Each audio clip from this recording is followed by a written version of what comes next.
If you look up the incredibly obscure Atari game Sorcerers Apprentice, Wikipedia describes the gameplay like this. One screen has various objects falling from the sky, and he has the ability to shoot something up at them and catch certain things. This is exactly why I have to play every Disney game ever made. I'm here to correct history. You aren't catching certain things, you're playing through the climax of Fantasia. Here's how it actually works. You play as Mickey Mouse on the mountain, and your goal is to stop falling stars from landing between the peaks. You can either catch them with your magic hat or shoot them out of the sky with fireballs. If a star slips past you, it teleports down to the cavern and turns into a broom carrying a bucket of water. To survive, you have to shoot these passing meteors with fireballs. Hitting a meteor spawns 2 of these little white Among Us imposter buckets, which will help bail water out of the cavern. But here's where the game becomes a nightmare. You have to physically run down into the cavern to tackle the brooms to stop them from reaching the floor and flooding the place. And while you are down there fighting for your life, the stars are still falling up top, creating even more brooms. If the cavern floods, game over. It's a constant, stressful juggling act. That's the game. You just go between those 2 screens endlessly, till you lose or you get a score high enough that the counter wraps around to 0 again. Now take a look at the movie scene. Look at how beautiful it looks, the colors, the choreography, and the game. It's hard to even tell it's based on the same scene, but that's to be expected from a game from 1983. Now in my research for this game, I found that Disney licensed Snow White, Donald Duck's Speedboat, and Dumbo's Flying Circus to Atari, but this Fantasia game was the only one to be released. But I made it a mission to play every single Disney game, even the unreleased ones. And I've managed to track down the playable prototypes to these lost games. A few retro channels have already made videos on them before, but watching a crusty 15-year-old YouTube video isn't the same as playing them, and for this project to be valid, my suffering must be absolute.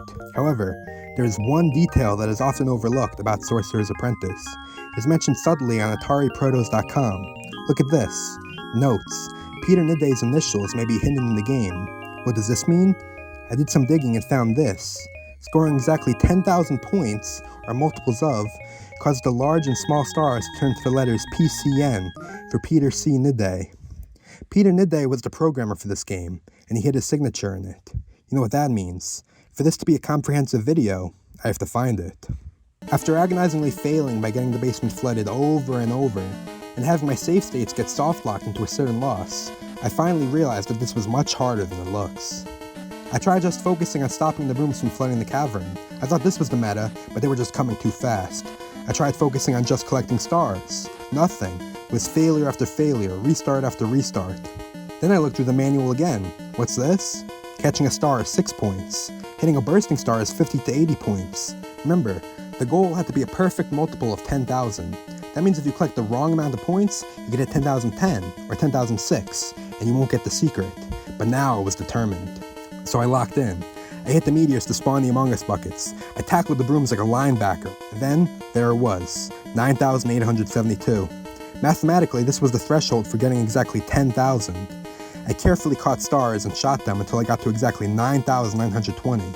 And then, I went back to the cavern and just collected 20-point brooms. And lo and behold, here it was. Enjoy this footage. This is the only footage I could find of the secret on the entirety of YouTube. Was it worth it? I hope so. So I found Peter. I beat the game. My job isn't done yet. Remember this garbage description from Wikipedia? I'm archiving history on this channel. Shoot something up at them? No. We're shooting fireballs at meteors to spawn Among Us buckets. So I went back to the Wikipedia page and completely rewrote the gameplay section to accurately reflect the manual. Now future generations will know exactly what awaits them if they try to catch Stardust on the Atari 2600. But I didn't have time to celebrate. My mission is every Disney game. So we're leaving the Atari 2600 behind entirely and moving to the Atari 8-bit computer. Enter Mickey in the Great Outdoors. Now this game looks like a virus at first glance. This is what I was greeted by when I loaded up the game. This pure red and strange beeping did not welcome me gently. There's 4 short games in this collection, 2 per adventure Mickey goes on. They're all educational. In Mickey Goes Hiking, the first part of the adventure is this finish the sentence game. You play as Mickey, of course, but for some reason he's shooting clouds with a bow and arrow. Mickey's shooting seems to be a common theme in these games. You have to finish the sentence with a grammatically correct word. Now, this game is creepy. The simple artwork and complete lack of music made me feel like the sentences were going to start being relevant to my life, or tell me I'm going to die in 1 week. My favorite part of the game was definitely this turtle that randomly walks by. Why don't we ever see him in Disney World? Now after 10 tries, the game says, here comes Activity 2, which just feels like a threat given the vibe so far.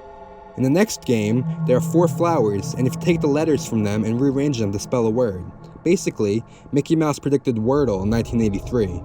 Look at Mickey's face here.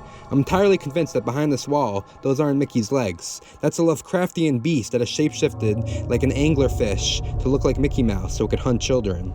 But after 10 words, you win. Your reward is watching Mickey Mouse roast marshmallows over a fire.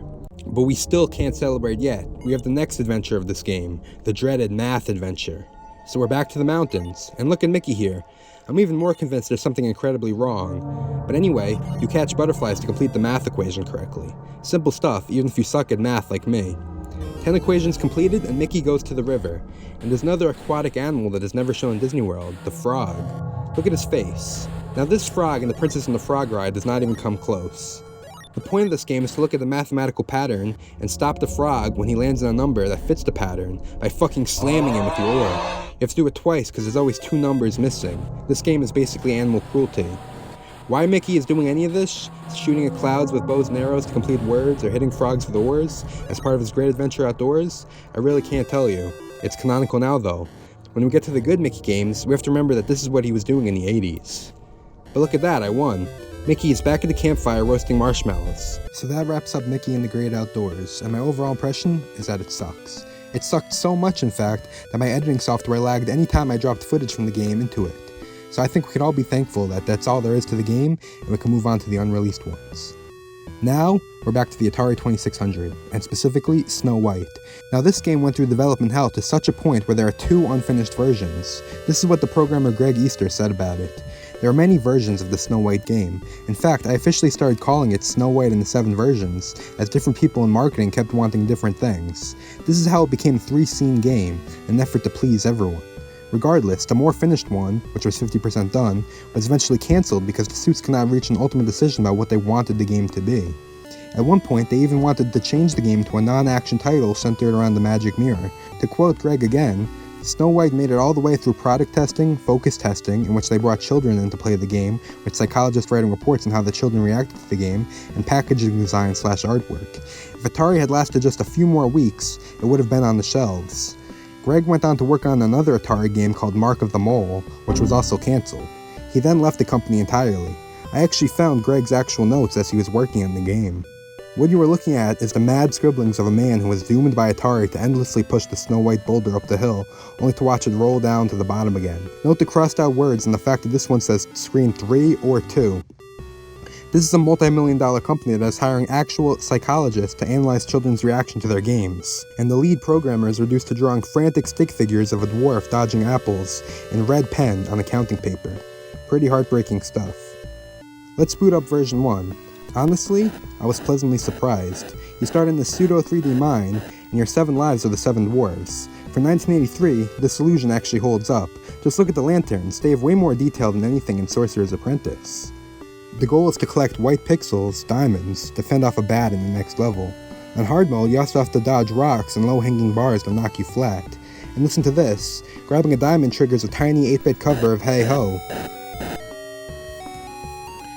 Collect the red pixels, rubies, and you advance to screen 2, the river. The objective is simple. Jump on the log, cross the river, and reach the bank. Except, I couldn't jump. I mashed every button. I tried every combo, nothing. You can move left or you can move right, directly into the water to drown forever, because once you fall in, there's no getting back up. There's a third and final screen. It's an evil forest where killer trees send you straight back to the mines. If you follow this white line to the exit, you get a victory screen of dancing dwarves. I would love to show you this myself, but I couldn't get there. Because despite all the marketing meetings, the child psychologists, and Greg Easter's frantic accounting paper scribbles, nobody coded a functional jump button. And on to the second game, which is even more unfinished than the first. It has no sound at all, but to really make it feel authentic, I've added back what I believed is the original music.